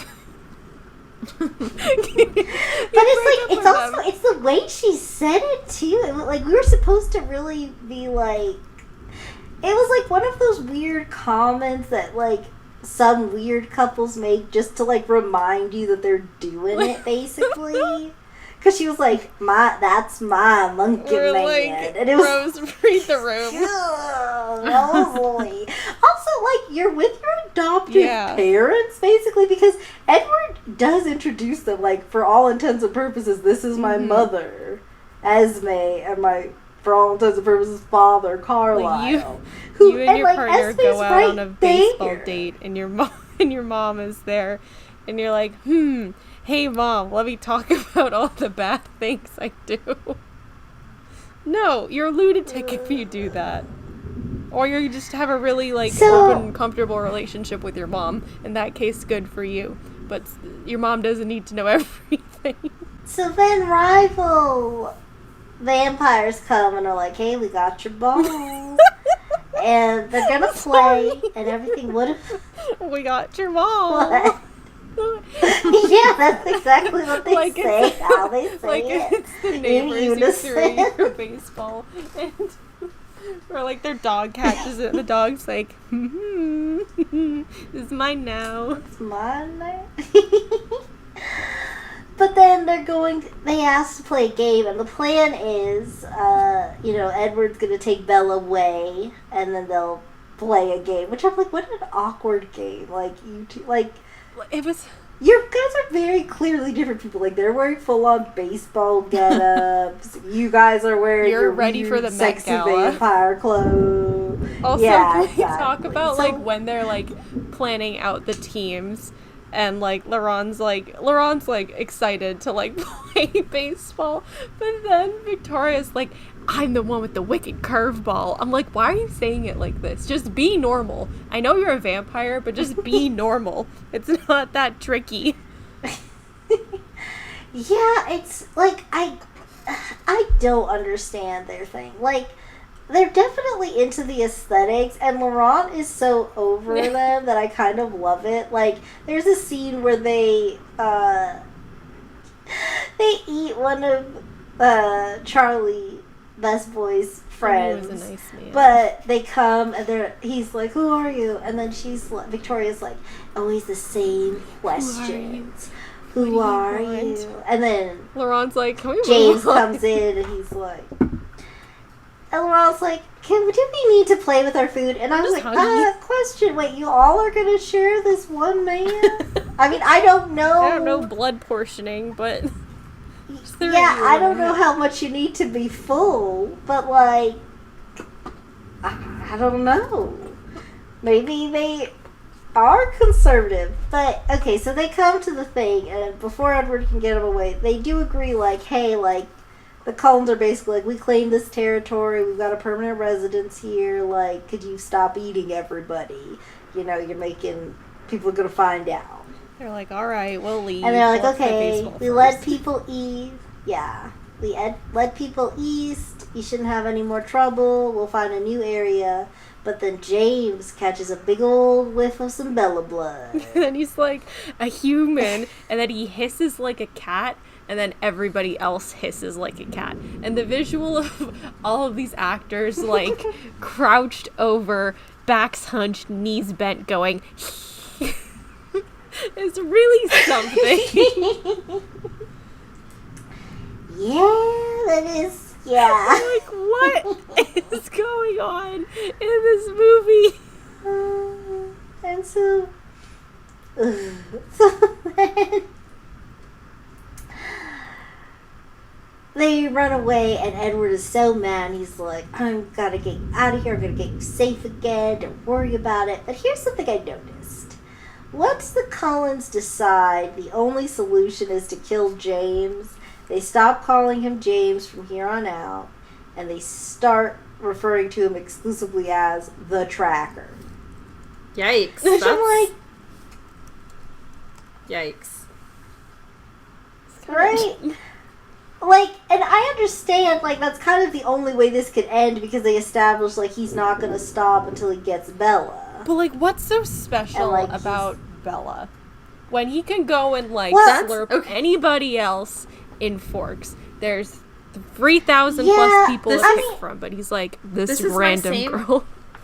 Argument that I have a lot for a lot of teen movies or whatever, where it's supposed to be like this plain normal girl that you're supposed to relate to, but then everything happens to her. All of the boys want her, all of the bad guys want her for some reason, and she doesn't even have any traits that stand out. I mean, the big question when we went into this video was, what's her personality? We still don't know, because she doesn't have one. Because Stephenie Meyer didn't care to write a personality for her. She's just, I'm Bella and I like brown and I'm also in love with Edward. The one thing I will say that sort of justifies James's investment is that he doesn't really so much care about Bella. He cares about the fact that Edward protected her, and now it's like a really exciting game between, like, he's basically challenging Edward to chess. To wizard chess? Okay. Oh, Cedric, honey. So then, she goes home, and this is what I thought was, like, I feel like there were definitely ways to go about this. I have two questions. First, why did she need to do Charlie like that? She goes, it's one thing to be like, I'm going back home, and he's like, no, like, if you feel this way in the morning, like, you know, I'll take you to the airport myself, and I'm fine. And then she says the same things that her mother said to him when she left him. You go home in a tussle. And your dad's like, what's wrong? And you explain the situation. And your dad's like, okay, well, like, let's sit on this. Let's work it out. You and me can talk about it. And then you go, Mom left you. And then you leave the house. And, like, it's not even so much like that, because he really tried. He thought it was his fault. He's like, I know I'm, like, not that much fun, but, like, I could change. We could do stuff together. And then Bella dunks on him for, like, all the efforts he's making. Like, oh, like, football on the flat screen, dinner at the diner every night. Oh, that's your life. That's not mine. Bella, you don't have a life. You're 17 with no personality. You don't go to any clubs. You don't like your friends. You don't have any ambitions. You have no life. Shut up, Bella. Your dad's trying his best. I totally 100% agree with you, but I wasn't expecting you to sound that mad. Charlie deserved so much better, and Bella was so awful to him. Like, I mean, I get that it was like, I need him to let me go, and, like, not, like, I don't want him to get murdered and stuff, and, like, I know that that's a common thing where people are like, I need to hurt them. I gotta be cruel to be kind, basically. But she could have just left. Like, not, like, come home that night. Or, like, yeah, I mean, just be like, me and Edward are getting a hotel. Wink, wink. And then just get grounded later, because at least you'll be alive. Like... Or say, like, I'm sleeping over at a friend's house, and text your friend. That's all and you have to like, say. Hey, send a picture, but make it look like I took it. My God, Bella, you amateur. You have friends. You have friends. You have options. Say, I'm at Jessica's house. Or to make it more believable, I'm at Angela's house. So then the plan becomes that she's going to go with Alice and Jasper, which honestly, Jasper, why? I get that, like, the couples want to stay together, but, Jasper's like, the most unstable out of all of the Cullens at that current moment. Yeah, because he looks like he's in pain all the time because he wants to eat He's the newest newborn, and he's the newest vegetarian, and we didn't clarify what that means. The Cullens... I hate that they use the word vegetarian. Yeah, I hate it so much. You're not vegetarian. But sorry, you're not. One thing I will... This is one thing that I will say that, like, I thought Robert Pattinson was adorable in. There's a scene where they're talking about it, and he's saying, like, you're never fully satisfied. But then, like, it's like tofu. But then he says, because he says, it wouldn't be like drinking your blood, for instance. And then she looks at him and she kind of laughs. And then he makes a face like, too soon to be joking about eating you. But, like, So vegetarian vampires are dumb. You don't drink people, you drink animals, which, okay. Like, Again, Vladimir Todd, his aunt was a nurse, and she was stealing blood bags for him. Every other vampire, that we're about to expire. Yeah, like every other vampire media you consume. Vampire the Masquerade, when you're going, like, to get blood, you could drink it from people, but if you're like, I don't want that, you go to the blood bank, you, like, bribe the guy a little bit, and he gives you a bunch. Like... Yeah, but you're not a vegetarian. Interview with the vampire. Louis, he didn't drink, but he ate blood of like rats and animals too, and they just didn't call it anything. They just said he abstained from he just couldn't go through with like drinking human blood. What would a better name for like what the Cullens do be instead of vegetarians? That's what I'm saying, like, you came up with this whole vampire lore that's completely different from any other vampire lore. Why couldn't you come up with a different word? Yeah. Then, even if you had to make one up, even if you had to be like, we call it whatever. We're pacifist vampires. A vampire word. You could say that. We're pacifist vampires. We don't do that. Like, okay, we're we're humanitarian. Yeah. Like, anything but vegetarian. Really? Yeah. You're still Stephanie Meyer, you talentless things. hack. I know it's supposed to be like, because they even say like it's like a dumb joke between our family, basically. We're which vegan, but no, you're not. You could get a pass for that, I guess. But like, Bella is actually a vegetarian. If you'll notice, all the times in the diner, she orders a garden burger. Oh yeah. And a spinach So salad. I don't even, and I don't remember awful mushroom ravioli. So like, there's a personality she's a trait. Vegetarian. Personality. And that was an opportunity. That was an opportunity to give her some personality, because it could have been like. Wait, is that we why? We could have seen her views. Okay, so jumping ahead a couple of movies, in Breaking Dawn Part 1, she's eating chicken. And then, like, she's like, oh, I threw up, but it was probably the chicken. So, like... Maybe, I don't know. I don't even really remember her being a vegetarian from the books. I just noticed in the movie that she doesn't eat meat in the movie. And I don't know if they just forgot about that, or, like, why they included it in the first place. Or maybe they were just like, Kristen Stewart, what do you want? And she's like, just give me a garden salad. It's definitely like she does. It's not that she cares about animals, because she doesn't care about anything.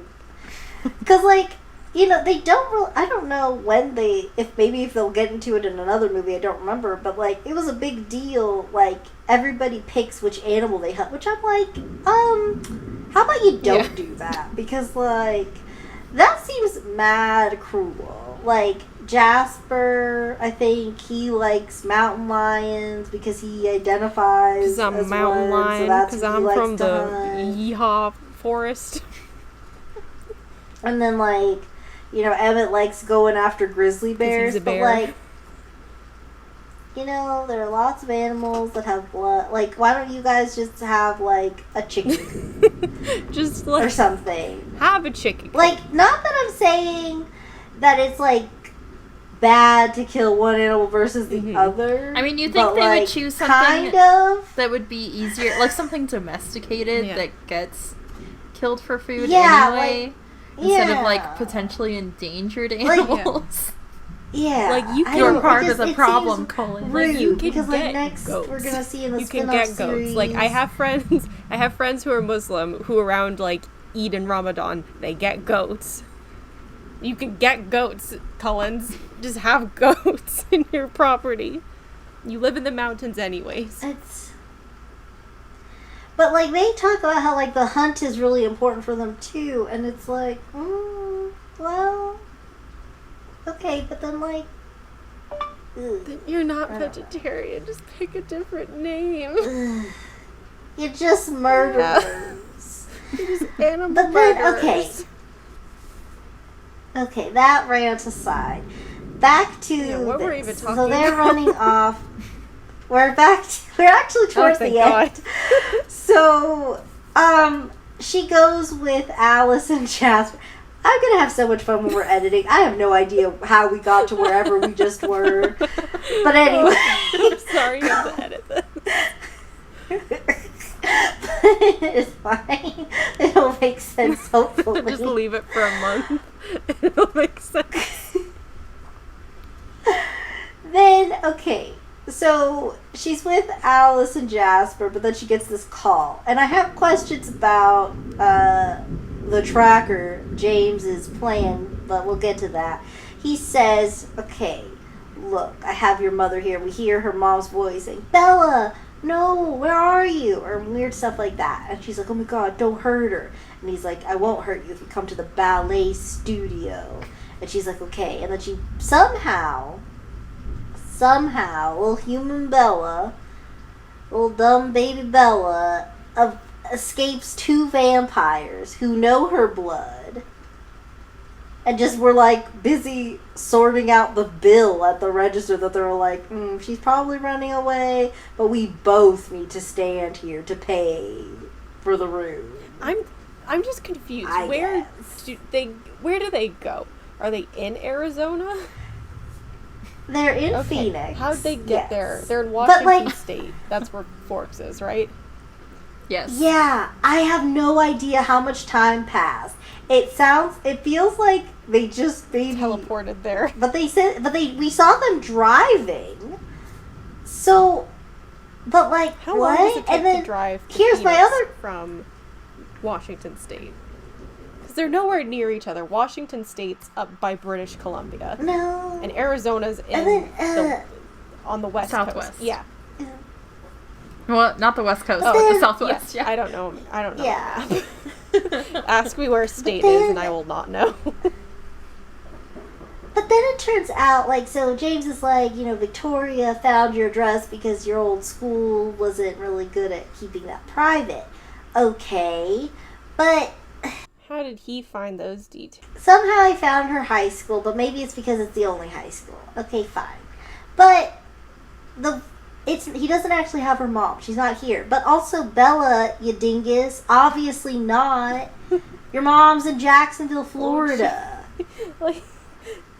Why would she be in Phoenix? Makes no sense. But then he has this home video of her that's saying, like, it's a video where she's like, Bella, where are you? And Bella's hiding in a closet, and she's like, oh, I'm not good at dancing and all that. It's a cute... You're a bad dancer. But how much time passed? A day? 2 days? 3 days? Because, like, I get it, like, he could just, like, run over really fast to her house and he found out somehow where she lives.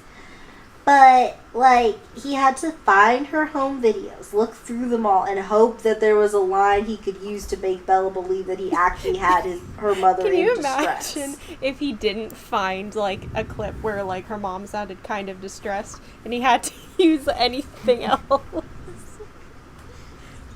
He's just like, oh no, I'm Bella's mom. Oh, just in a really bad falsetto. Oh, Bella, help me, it's me, your mom. Yeah. It's me, James, I stole her. So then, and he has a conversation with himself. Oh, it's me, Renee, help me, I'm so scared. Oh, I hope you're scared. Honestly, I really would love to see the actor who plays James doing that so badly. Okay, but then this is where the movie, like, it's so weird. The movie definitely gets boring in places, although, like, but at this point, like, they just were like, well, I'm about done. We could just wrap this up. We got 5 minutes left in this movie. He slams her against the wall, he breaks her leg, and he bites her wrist. Edward charges in, and he starts going at it. But it's a weird fight. To kill you, and then they fight. Yeah. And then Carlisle is like, remember who you are. And then I'm like, yeah, exactly. That's what I said when we were watching it together. Nobody laughed. Okay, so they're like, their fight happens, right? And then they, like, make a fire, and they're throwing him in there to light the fire. So James is dead. But meanwhile, Bella's, like, writhing on the floor, like, the venom, it hurts my arm so bad. And then Carlisle is like, okay, Edward, you need to suck the poison out like a snake bite. But then Edward's like, oh, but this whole movie I've been going on and on about how, like, tasty her blood would be, and I don't know if I'm going to be able to stop myself. And Carlisle's like, nah, you'll be fine. Like, so, Why? like, Carlisle, you're the doctor. You're the one who has the most self-control around blood. Maybe you should do this. No, just let your 17-year-old son do this and be like, all right, son, go ahead. And so then Edward's, like, slurping down on her arm. And, like, I find this scene really funny because, like, the music is, like, all dramatic. But then the face that Robert Pattinson's making while he's slurping on her arm is so funny. Like, his eyes are bugged out. And he's like, Meanwhile, Kristen Stewart's, like, writhing on the floor, like her eyes are crossing. It's so weird, and it doesn't fit with the music. Yeah. Then Carlisle is just like, all right, Edward, that's enough. Like, be a little more firm in this situation. She's gonna die. Maybe stop it. Well, here's the thing. Can we talk about the Bellatage? The montage of Bella Like, oh, I love him. through. And it's like scenes of them together lying in the meadow. And like, it's just weird. It's like there are some drawings of Kristen Stewart in parts. And like, You remember the scene where he breaks into her room and he's like, I like watching you sleep. Oh, yeah. oh yeah, we completely forgot to forgot talk about about that that a scene. long time ago. And how That gross scene- that is. So many, you have no idea how many people I went to high school with. I was like, oh my gosh, that's so romantic. No, it's and I was like, not. what the heck is wrong with all of you? Ugh. You guys don't understand being in a toxic But like, relationship. on what grounds is that romantic? He broke into her house and is just watching her it'd be sleep. different That's- if, like, they were, like, already, like, laying in bed and she, like, kind of wakes up and she's like, oh, you're not asleep? And he's like, no, I just like watching you sleep. That's, like, kind of cute. It's like, okay. This is him, like, sitting in the corner of her room, leaned over just a little bit. She wakes up at, like, God knows what hour, and she's like, what are you doing in my room? I just like watching you sleep. See, and he's just- the arguments, I think, that these people that I hate to say that they were my friends, because yikes, but I guess they were my friends. Well, like, you're, like, 14, maybe. In so- high school. They were like, he just cares about her so much. He wants to make sure she's safe. You know what else you could do to make 'Cause sure he's a somebody's safe? vampire. Send them a text message and say, hey, I'm thinking about you. Are you okay?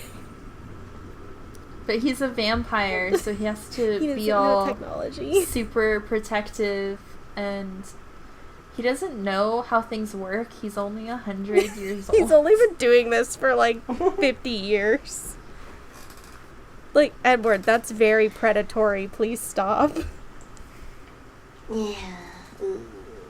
Well, this relationship will only get Yeah. more toxic. as the It gets, movie wait goes. until we get to New Moon. But, yeah.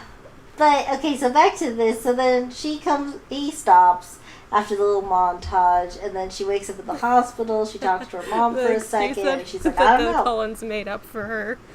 I was like, because here's my thing. I was like, okay, so if you're Charlie, you're not letting her date Edward again, right? Because, like, in one day, she came home yelling and in distress. She ran away, said hurtful things to you, and then at some point apparently slipped down fell some through a stairs window. and flew out a window. Can you... So the Cullens were like, alright, what's the story we're gonna say? She got in a car accident? No, like, that already kind of happened, and, like, 2 in 1 year, that's, like, kind of weird. Got attacked by a bear while we were playing baseball? No, that's a little crazy. I got it. She slipped down the stairs, and she fell through a window. Excellent. Brilliant. Flawless plan. Airtight. Amazing. Nobody will see any flaws with this. Like, they're gonna think somebody pushed her down the stairs. Yeah, I mean, like, And it doesn't help that, like, That's Bella not- already positioned it like, oh, Edward and I got into a fight, and then I tried to leave, and then I fell down the stairs after. but also, who's cleaning Bella's wounds? Did Carlisle dress it? Because she's got a big old bite mark And there's on no her glass in her wrist. body. Yeah. I guess it was Carlisle, and he's like, nobody touch her. I got this. Everyone get out of the room. Also, don't come in here. Dr. Cullen, do you need any help? Who are you? Oh, I'm one of the nursing students. Get out. Are you sure? Like, it's in my, like, work contract that I need to, like, assist you. Leave. Go away. I'm not being suspicious. Yeah. You're being suspicious. Yeah, please go away while I be in this room with this minor. Like, you... Okay, so then... Carlisle, Jesus.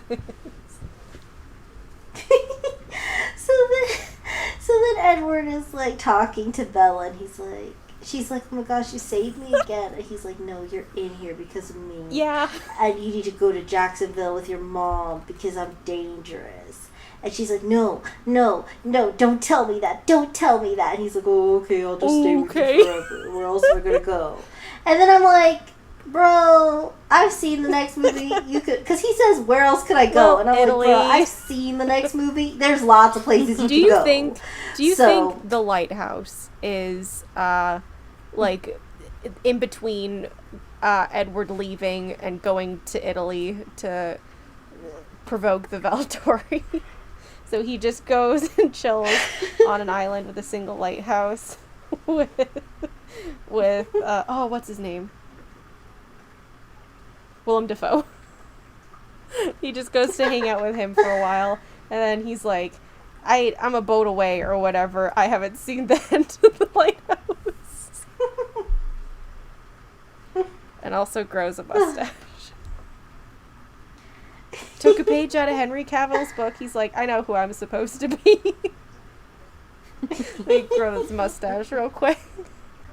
So then they promise to stay together forever. It's time for prom. They go in together, and Bella wears her Converse and her leggings under her dress. Because she's not like other and this girls. ugly cardigan on top of her dress.